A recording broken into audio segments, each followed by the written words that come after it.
Unveiling the Buzz. Understanding media splash. Hello, everyone. Welcome to today's English learning session. Today, we're diving into the phrase, media splash. This is a term you might come across when talking about news and public attention. So, let's explore what it means and how you can use it in everyday conversation. Stay tuned to become more media savvy.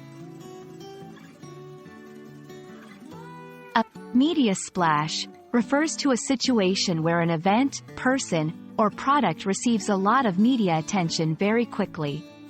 It's like throwing a stone into a pond and watching the ripples spread out. The event creates waves in the media world. Often, this term is used when the attention is sudden and widespread, sometimes even global.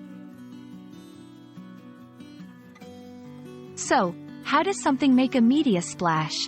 It usually involves a combination of interesting news, clever marketing, or something very unusual happening. For example, a celebrity might make a media splash by announcing something unexpected, or a company might do so by launching a revolutionary product. You can use the term media splash in various contexts. If your friend starts a viral social media challenge, you could say they made a media splash. Or, if a local event starts trending nationally, that's also a media splash. It's about the impact and the reach of the news.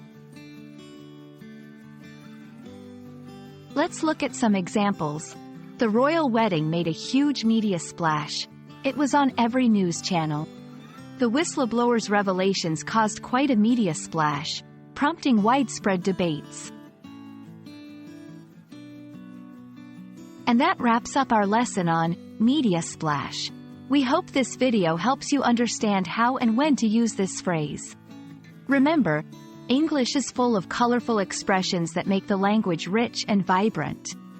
Keep learning, and you'll make your own media splash in English conversations. Until next time, happy learning!